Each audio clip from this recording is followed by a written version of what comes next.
Okay. Hello, everyone. Welcome. My name is Oleksandr. I'm working in Evry as a security specialist. We have a special department that is called non-functional testing, which basically means that we perform security performance testing as well as robustness. And this section is under financial services. I'm working closely with product owners, with product managers to be able to define criteria to applications or products. And I found out that many people, and even on a higher level, for example, architects, do not understand how important to define those criteria at the beginning, not going to production or doing security tests before going to production. It's not the right way to do this. And this presentation would be about how to take advantages of OWASP applications security. Application verification standard, application security verification standard, take advantages of this document and put it into architects at the beginning. But let's start with the basics. Probably most of you heard about security development lifecycle. When it is important. Probably if you have one product or one application, it's not very important for you. But if you have 200 applications with special requirements, then this becomes more and more important because you need a standardized process, you need methodologies, you need also understanding what people need to do what role and what responsibility of those peoples. So if you read the most common probably and well-known is from Microsoft security development lifecycle.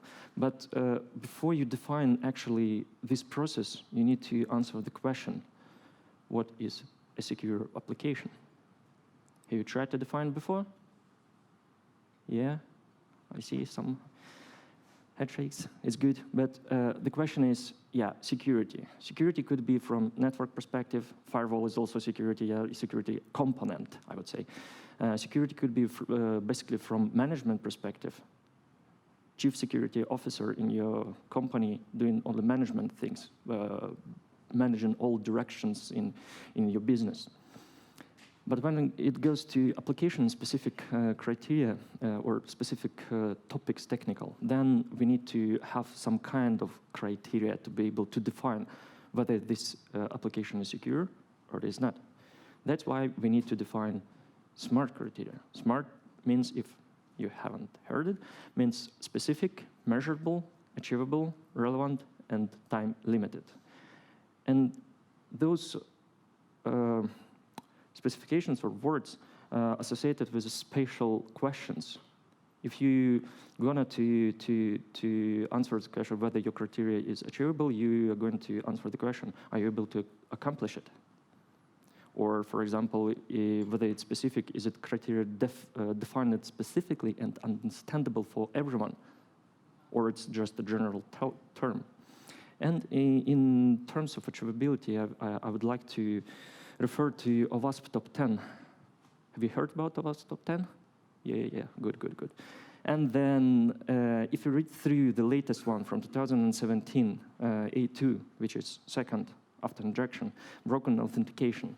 Please read this information in the middle because the left one is about threats, this is about impacts, and this is how you are going to test these things, or what is the source of it. I will give you a couple of seconds.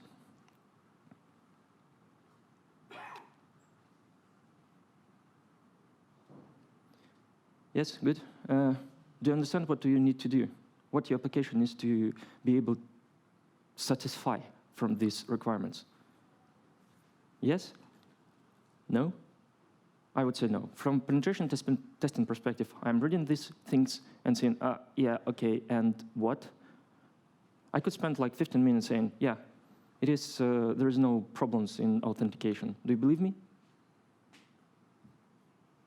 You don't know. Yes, really. This is the question. How you could believe me, and how can I prove that I did all things within those 15 minutes? Yes? This is the question. And also continuing to achievability, it's also known Pareto principle. Have you heard about this? No, okay. This is a principle from testing or from effort, doesn't matter whatever you do. 20% effort gives you 80% of the result. What does it mean? If I have 10 hours and spend 2 hours on testing, I'll achieve like 80% of coverage. If I'm a professional, of course, not we are saying on the good point. The same could be represented in another way. If you look, this 20% gives you 80% result. The next effort you spend gives you only 20% of the results after you perform those 20%. And you need to stop somewhere testing and saying, yeah, we tested enough to be able to identify or saying this application is secure or this specific control is passed. But before we move into to some specific things, we need to go back and understand what is OWASP Top 10. There are some changes from 2013 to 2017. Some of the components were merged. Several components are completely new, like external entities, XML and external entities. Yesterday was a good presentation on this. Please way back and look at this presentation online. And also, there are several things that I want to emphasize specifically. If you read to the description of OWASP Top 10, it says about web applications, yes? And here, if you look at, for example, using components with known vulnerabilities, yes, it's good. You shouldn't have vulnerable frameworks. You shouldn't have vulnerable, third-party components in your application to be able to be secure. But from another part, if you run your, for example, web services on Apache structs, that very, very vulnerable. I mean, it's underlying layer. It's not your layer where you define your application or web services. Then your application could be hacked from this perspective, from underlying mechanisms. You shouldn't be care probably because you are developers or product owners, doesn't matter. But from another perspective, why they appear here in OWASP Top 10 list, security misconfiguration is also quite interesting part. Is it a part of your application who actually configure web servers? When you do, okay, 3, 5, yes, good. But usually when you go to enterprise, you have different departments. You are doing development, other do configuration operations. If you're DevOps, fine also. But you can't be at the same time good at each area, starting from assembler, going back to, I don't know, serverless APIs. You need to understand basic things, but at the same time, you need to specify a little bit more. And the last one, which is also interesting, insufficient login and monitoring. Yeah, good, fine. How this relates to your web application? Have you ever think about this? Is it possible to do this? Is it related really to your web application, or it is a part of operations specifically? Yes, DevOps is something interesting. Now look through the smart Prism.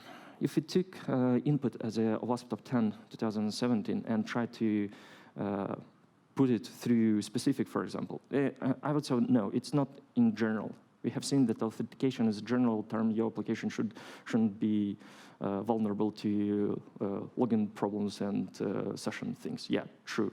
But there is no specific in this. Measurable, yeah, high level. You could take 10 levels and say, no, I passed injection, I passed authentication, and everything else. But if you go to the next step and say, okay, what exactly you did in SQL injections or injections in general, then it would be difficult. So I would say yes at high level and low level somewhat. Achievable, it's also dependent on your interpretation, whether it's high level, yeah, probably it's achievable. If it's low level, it's somewhat. Relevant is not applicable, and time limited is not applicable because it's up to you to decide when you need to achieve and whether it's relevant to your business. But in general, I would say yes. And then go back to OWASP Top 10, and if you read carefully, you will see that the OWASP Top 10 is a powerful awareness document for web application security. It represents a broad consensus about the most critical security risks. It's not about controls, it's not about requirements, it's not about something else, it's about risk. It's threat actors, and that's all. And how vulnerable your application from risk perspective. How to turn this out and be more specific in this term. That's why I would like to introduce you OWASP Application Security Verification Standard. And before I'm going to this specific thing, I need to explain you why we came up to OWASP ASVS. Financial services are broadly regulated by PCI DSS. And PCI DSS stands for Payment Card Industry Data Security Standard. This document describes lots of controls, lots of requirements, and other things that we pass every year.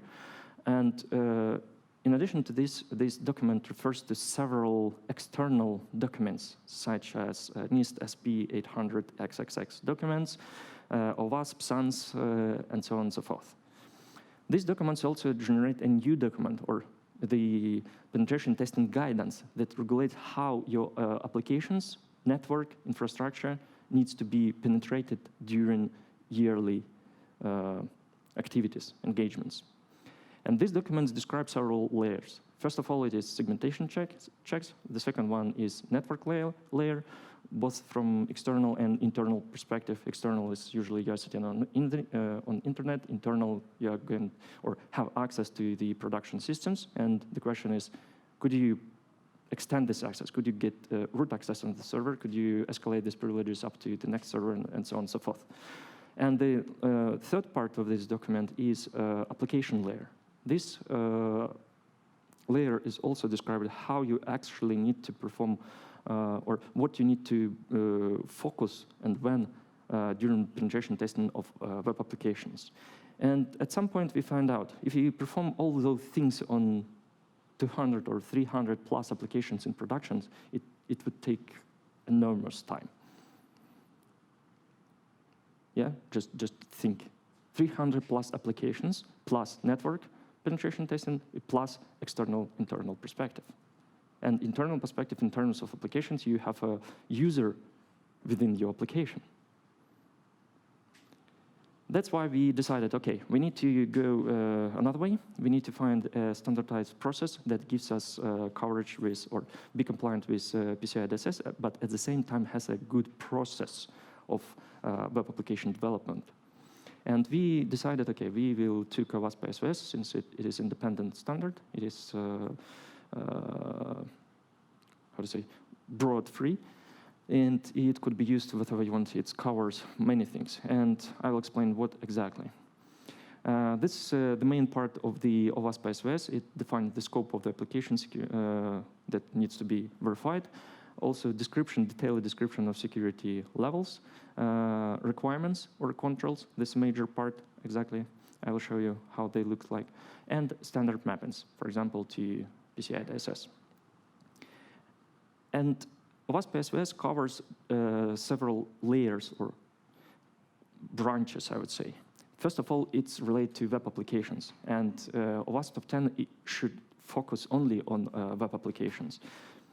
But at the same time, this standard covers also server configurations when you need to set up hardware servers, put some specific headers in front if you're using some kind of load balancers or SSL floats or whatever you use. It also covers mobile clients. Yes, we have applications that can run both on mobile and on regular browsers. And sometimes mobile clients has special requirements. Also, several controls for web services on top of all other things, and mostly it covers communication because your application is not standalone.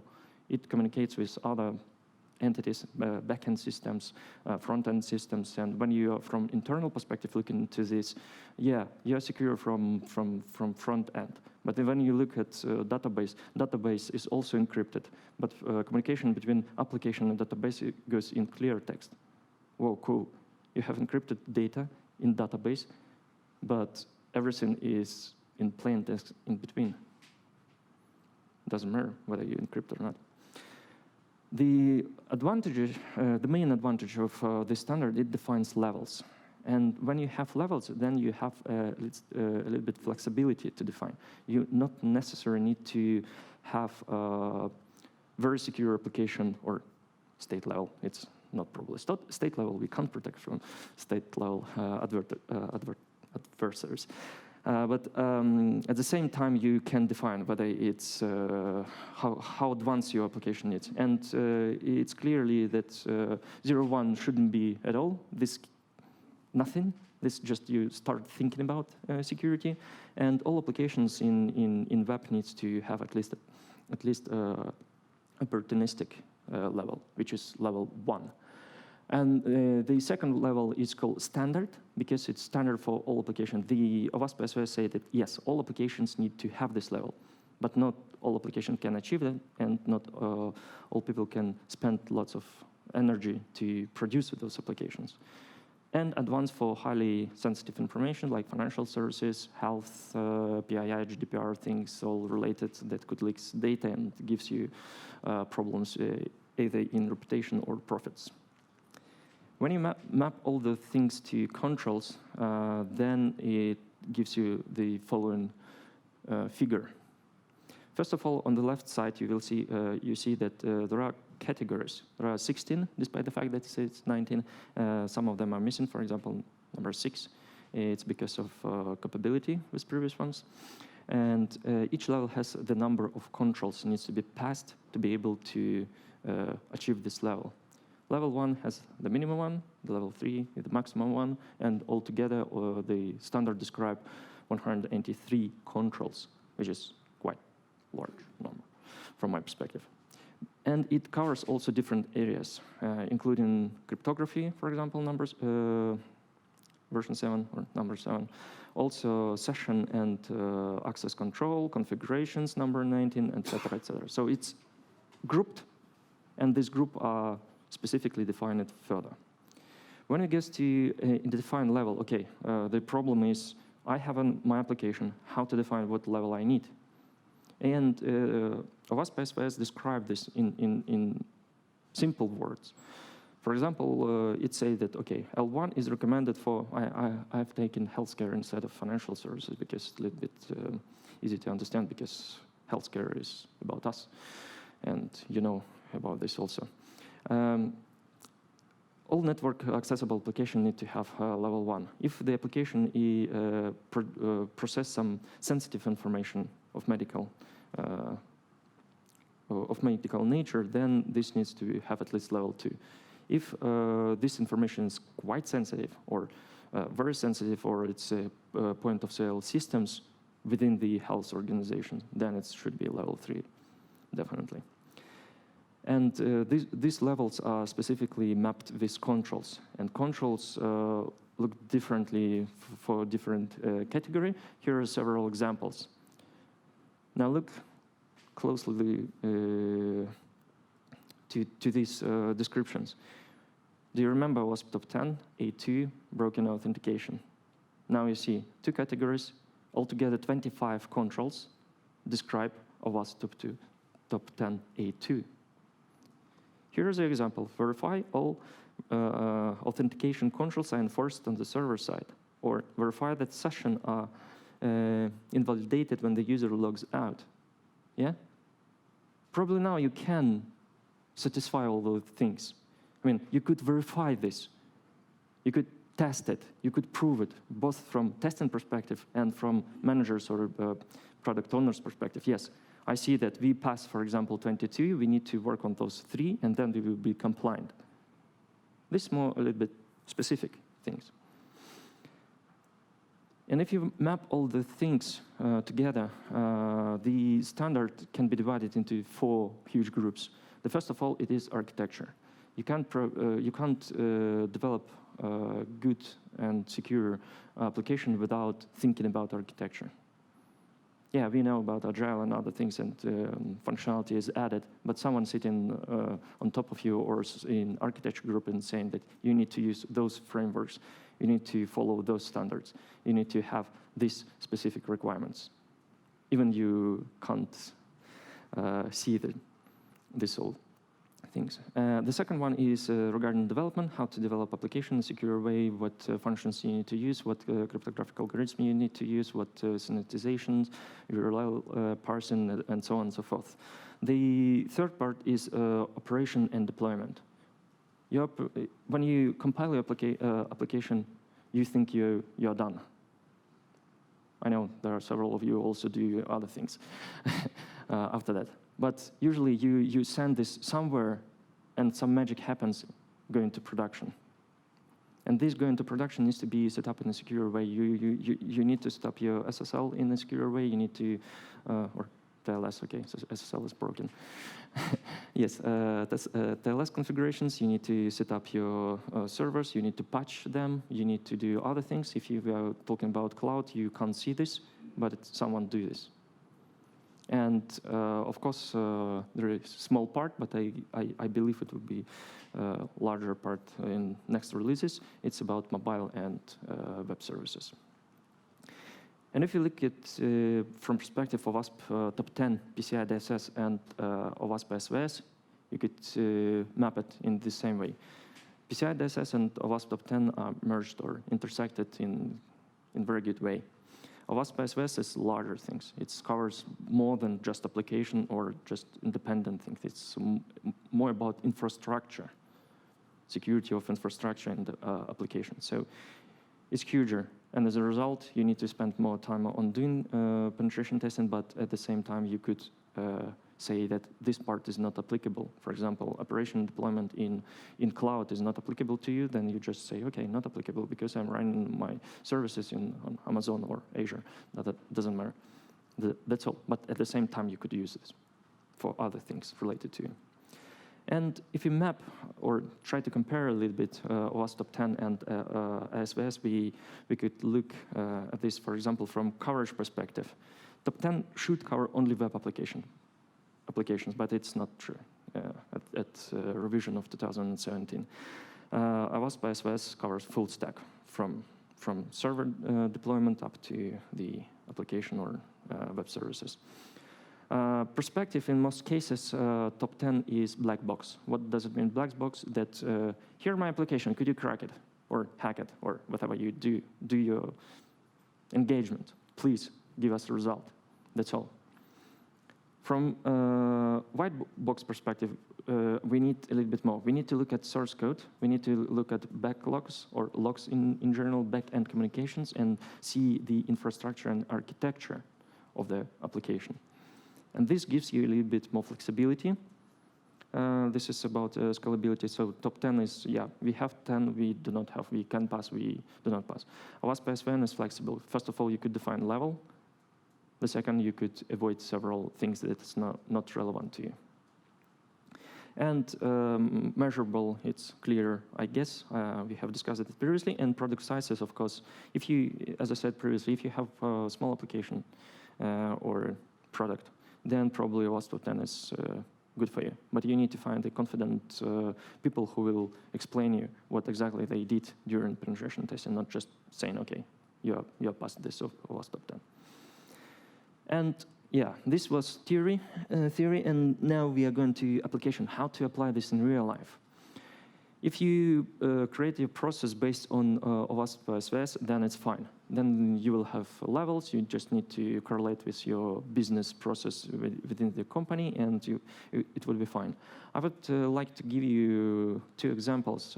In Every, we have a service called Login Service 2, which is basically login functionality. You could see it as a federated identity server.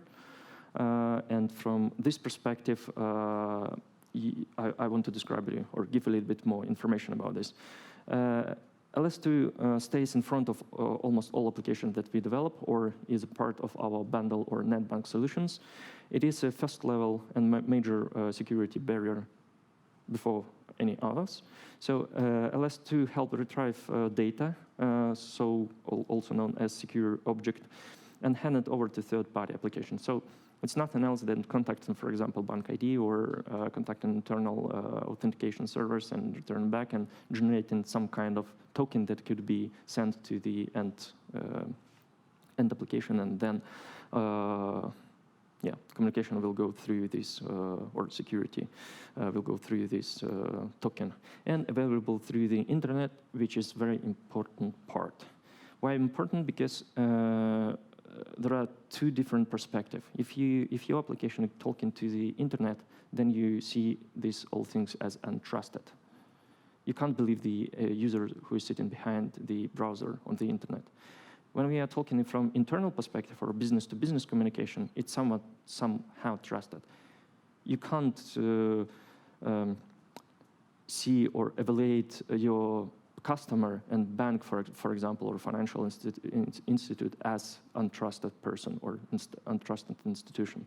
Then you put some trust, and then as a result, you could lower a little bit level. So we put OWASP ASVS level 3 because it's very sensitive. It's available through the internet. It's a first security barrier. If you can hack login servers, then probably you hack all other applications at the same time. This is what we want to do. The second example is Cardholder Client. It's a simple part. It's also part of the NetBank. It's not. It's a separate component. It could be integrated into third-party NetBanks, or it could be used internally in our every NetBanks. So CHC is a part of every NetBank. As I said, it is integrated with a third party. It relies on login servers functionality, and protected by this, not directly by login servers, but with security objects that are generated by login servers. And it is available through the internet, but it could be available also through NetBank solutions.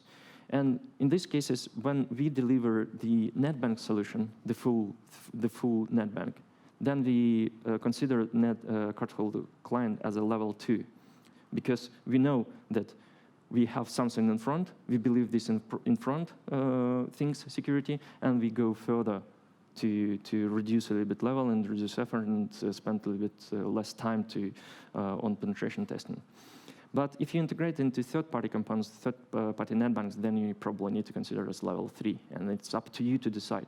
This is a product, this is owner, and you need to have risks. And then you probably could ask, okay, we have bunches of applications, how we can actually do this in an automated way, I would say. Then you need to consider a little bit from different perspective. Again, from architecture perspective, you need to divide your applications and services into different layers. That's what we do in Every. And different layers gives you a little bit more information. Then you could map these layers against information that is processed, whether it's highly sensitive, moderate, or low sensitivity, and then map through OWASP ASVS standard. This is how it does, or we do actually in Every. And you could also say, yeah, how can I use OWASP ASVS if I wouldn't like to apply the methodology or base our process based on this standard? Then I would say, okay, not a problem. Take one control, take another control. Is it suits your needs? Yeah, just grab it. Another one, and the last one. This is just an example. Verify that backend TLS connection failures are logged. Yeah, level 3, it depends, but you could take it or you could just keep it. And this is up to you to define. And how this OWASP ASVS could help from for security testing department and for product owners. For product owners, you could define your specific requirements, not just general one like OWASP Top 10. You could use them during non-functional requirements checklist. Just include it into this. Okay, my application is going to be secure. I want to hire a third-party company to perform penetration testing. I have this criteria. It could be used also in software architecture documents and risk analysis, if you have a specific person or team who is doing all those things. It could be also used to define the scope for security testing of source code, which is very important in some applications, especially when you are going to banking or financial institutions. And gather results from new updates and standards, because it is a live document. It's not just produced and published out. It is live. You could sign up on updates on GitHub. They push issues that are planning to include a new standard and then merge them, and you just sign up on updates and you will be fine. Yes, and from another perspective, I'm not sure whether you have ever heard about software assurance maturity models, but this is a good way how to achieve your results over time in the process. So you start with the beginning. I don't know about security. You take some process, you follow the process, and this process needs to have some kind of evaluation. And this evaluation could be, for example, this one. And if we map OWASP ASVS and software assurance models, then it would look like this. Yeah? It covers almost all things that you need to do. The only thing that you need to do is just, okay, specify a strategy and metrics from business perspective, of course. Education and guidelines. Yeah, how it could. It's not a part of security standard. It's a part of your security education or education system in general. Also, operation and management things with issues, this is not a part of the standard. This is only thing that you need to do, but this is done from management perspective. This is like a couple of weeks producing documents and push it from top management up, down. And from, again, applicability from penetration testing perspective, this is our methods, how we do in Every. We start from this pre-engagement phase. We talk to customers, we talk to internal product owners, management, et cetera, We try to identify scope, rules, et cetera. Then we perform engagement, actually sitting and hacking and trying to use some other tools, publicly available or internal. And post-engagement, we found something, we report on this, we clean up the environment in case of production.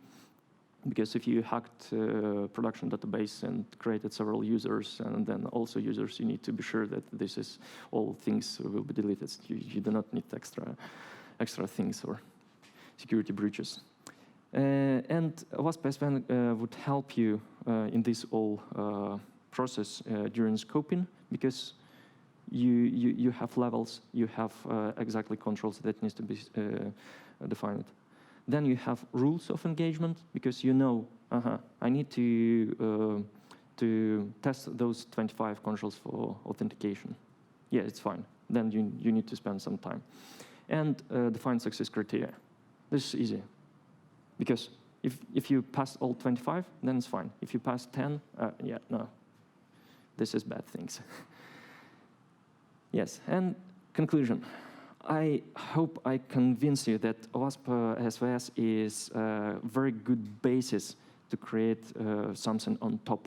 It's not that you need to take and go further and adapt directly, but you could take as a source. You could define smart criteria based on OWASP Top 10, OWASP ASVS, and if you define those criteria, then you could, of course, say whether your application is secure or not. Yes, and as a result, when we start from security development lifecycle, you could create security development lifecycle based on OWASP ASVS.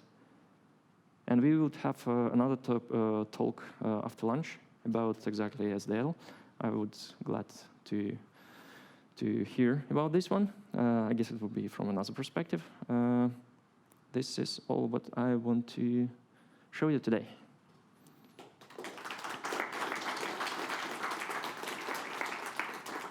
Do you have any question?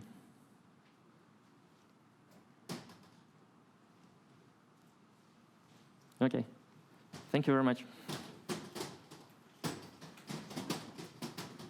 Hi. No, good talk, actually. It's exactly what I'm going through at the moment. My name is Oleksandr. Brett, yeah. Brett. The tech lead for the apps and libraries portal at the NHS in England. Oh, okay. And it's just funny, this talk was such a thing